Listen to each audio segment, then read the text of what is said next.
എംപിമാർ മത്സരിക്കേണ്ടതില്ല എന്നാണ് ഹൈക്കമാൻഡ് നിലപാട്. ആ നിലപാടിന് പിന്നാലെ ഗുഡ് ബൈ അത് പറയാൻ തയ്യാറെടുക്കുന്നു കെ സുധാകരൻ എന്ന വാർത്തകൾ വരുന്നു. കണ്ണൂരിൽ കെ സുധാകരൻ സ്വന്തമായി മത്സരിച്ചേക്കും എന്ന സൂചനകൾ പ്രബലപ്പെടുകയാണ്. പാർട്ടിക്കുണ്ടാകുന്ന പ്രത്യാഘാതം തന്റെ ബാധയല്ല എന്ന് സുധാകരൻ പ്രധാനപ്പെട്ട കോൺഗ്രസ് നേതാക്കളെ അറിയിച്ചു എന്നാണ് വിവരം. ബി ബാലഗോപാൽ തന്നു. ബാലു, ഇക്കാര്യത്തിൽ ഇങ്ങനെ ഒരു ഗുഡ് ബൈ പറച്ചിലിന് പിന്നാലെ എന്തെങ്കിലും തരത്തിലുള്ള ഗൗരവതരമായ പുനരാലോചന കോൺഗ്രസിന്റെ ഭാഗത്തുനിന്ന് ഡൽഹിയിൽ ഉണ്ടാകുന്നുണ്ടോ? കോൺഗ്രസിന്റെ ഭാഗത്ത് നിന്ന് ഈ ഗൗരവമായ സാഹചര്യം നേരിടുന്നതിന് എന്ത് നിലപാട് സ്വീകരിക്കുന്നു അല്ലെങ്കിൽ എന്ത് നടപടി നടക്കുന്നു എന്നതിനെ സംബന്ധിച്ച് നമുക്ക് കൃത്യമായ ഒരു ഉത്തരം ഈ ഘട്ടത്തിൽ നൽകുവാൻ വേണ്ടി കഴിയില്ല. ഇന്നലെ രാത്രി വളരെ വൈകിയാണ് കോൺഗ്രസിന്റെ തെരഞ്ഞെടുപ്പ് സമിതി യോഗമൊക്കെ കഴിഞ്ഞത്. രാഹുൽ ഗാന്ധിയും മല്ലികാർജ്ജുന ഖാർഗെയുമൊക്കെ രാത്രി വളരെ വൈകി നടന്ന ഈ തെരഞ്ഞെടുപ്പ് യോഗങ്ങളിലൊക്കെ പങ്കെടുക്കുകയുമൊക്കെ ചെയ്തിരുന്നു. ഞാനിപ്പോൾ നിൽക്കുന്നത് കെ സി വേണുഗോപാലിന്റെ ഡൽഹിയിലെ കെ സി വേണുഗോപാലിലെ ലോധി എസ്റ്റേറ്റിലെ 51 നമ്പർ വസതിയിലാണ്. നമുക്ക് കാണാം ഇവിടെ കാര്യമായ തിരക്കുകളൊന്നും തന്നെ ഇല്ല. ഈ കെ സി വേണുഗോപാൽ ഉൾപ്പെടെയുള്ള നേതാക്കൾ വളരെ രാത്രി വൈകിയാണ് ഈ ചർച്ചകൾക്ക് ശേഷം ഇവിടെ വന്നത്. അദ്ദേഹത്തിൻ്റെ വീടിൻ്റെ മുൻഭാഗത്തെ ദൃശ്യങ്ങളാണ് നമ്മൾ കാണുന്നത്. തികച്ചും ആളൊഴിഞ്ഞാണ് ഉള്ളത്. കെ സി വേണുഗോപാൽ ഈ വീടിനുള്ളിൽ ഉണ്ട് എന്നാണ് ലഭിക്കുന്ന വിവരം. പക്ഷേ ഈ കെ സി വേണുഗോപാൽ ഉൾപ്പെടെയുള്ള നേതാക്കൾ കെ സി വേണുഗോപാൽ ഈ വീടിനുള്ളിൽ ഉണ്ട്. ഈ അദ്ദേഹത്തിൻ്റെ സെക്യൂരിറ്റി ജീവനക്കാർ ഉൾപ്പെടെ പുറത്തേക്ക് വരികയാണ്. എന്നിട്ട് ഈ വേണുഗോപാലിനെ കുറിച്ചുള്ള കൂടുതൽ, അതായത് അദ്ദേഹത്തിൻ്റെ ഇപ്പോൾ ഏതെങ്കിലും ചർച്ചകളിലോ മറ്റോ പങ്കെടുക്കുന്നുണ്ടോ എന്ന കാര്യം വ്യക്തമല്ല. വീട് കാണുമ്പോൾ സ്വാഭാവികമായും കേരളത്തിലെ കോൺഗ്രസുകാരെ സംബന്ധിച്ച് ചർച്ചകളെല്ലാം പൂർത്തിയായോ? എല്ലാവരും ഒഴിഞ്ഞോ? ആൾത്തിരക്കേറിയ ഒരു വലിയ ചർച്ചയുടെ അന്തരീക്ഷമായിരുന്നല്ലോ. ഈ പേര് ആരുടെ വരും എന്ന കാര്യത്തിൽ വലിയ ആകാംക്ഷയായിരുന്നല്ലോ. ഈ പ്രഭാതത്തിൽ കേസിലെ വീടിന് മുമ്പിൽ ആരുമില്ല. അപ്പോൾ ചർച്ചയെല്ലാം കഴിഞ്ഞോ? ഫൈനലിസ്റ്റ് ആയോ?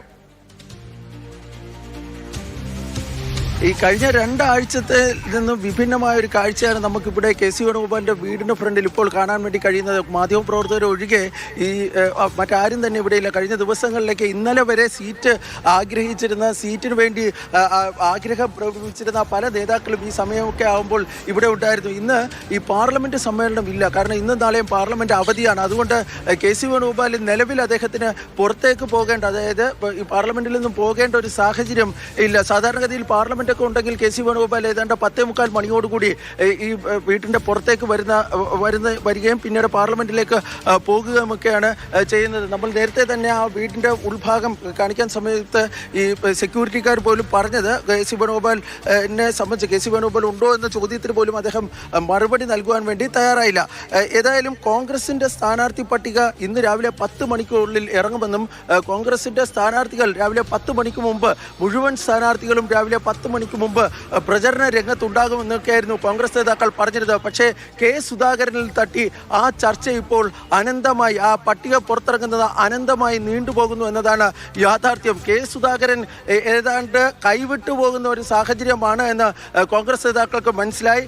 കോൺഗ്രസിന്റെ സമ്മർദ്ദങ്ങൾക്ക്, ഹൈക്കമാൻഡിന്റെ സമ്മർദ്ദങ്ങൾക്ക് ഈ സുധാകരൻ വഴങ്ങില്ല എന്ന് രാഹുൽ ഗാന്ധി, മല്ലികാർജ്ജുൻ ഖാർഗെ, കേരളത്തിന്റെ ചുമതലയുള്ള ACC ജനറൽ സെക്രട്ടറി, മറ്റ് കോ സെക്രട്ടറി, മറ്റ് സെക്രട്ടറിമാരുൾപ്പെടെ, ജോയിന്റ് സെക്രട്ടറിമാരുൾപ്പെടെ എല്ലാവരും പങ്കെടുത്ത യോഗമുണ്ടായിരുന്നു. ACC നേരിട്ട് നടത്തിയ യോഗത്തിലാണ് സ്ഥാനാർത്ഥി കാര്യങ്ങൾ ഉൾപ്പെടെ ചർച്ച. അപ്പോൾ സ്വാഭാവികമായും കെ സുധാകരൻ എന്ന മുൻ KPC അധ്യക്ഷന്റെ സ്ഥാനാർത്ഥിയുമായി ബന്ധപ്പെട്ട കാര്യങ്ങളും ചർച്ച ചെയ്തിട്ടുണ്ട്. അല്ലെങ്കിൽ ചുരുക്കി പറഞ്ഞാൽ MPമാരുടെ സ്ഥാനാർത്ഥി കാര്യത്തിൽ ചർച്ചകൾ നടന്നിട്ടുണ്ട്.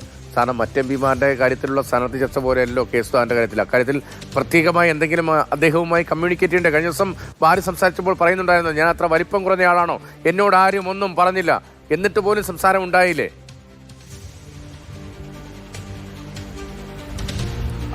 ഈ കെ സുധാകരനോട് ബന്ധപ്പെട്ട കേന്ദ്രങ്ങളിൽ നിന്ന് ലഭിക്കുന്ന വിവരമനുസരിച്ച് അങ്ങനെ ഏതെങ്കിലും തരത്തിലുള്ള ചർച്ച അദ്ദേഹവുമായി ഉണ്ടായിട്ടില്ല എന്നാണ് പറയുന്നത്. പക്ഷേ നമുക്ക് കോൺഗ്രസിൻ്റെ ഔദ്യോഗിക വിശദീകരണം, ഔദ്യോഗിക നേതാക്കളുടെ ഭാഗത്ത് നിന്ന് ഇതുമായി ബന്ധപ്പെട്ട് ഒരു കൺഫർമേഷൻ ഇതുവരെയും എനിക്ക് ലഭിച്ചിട്ടില്ല എന്നുള്ളത് യാഥാർത്ഥ്യമാണ്. അതുകൊണ്ടാണ് ഞാൻ കെ സുധാകരനുമായി ബന്ധപ്പെട്ട കേന്ദ്രങ്ങൾ പറയുന്നത്.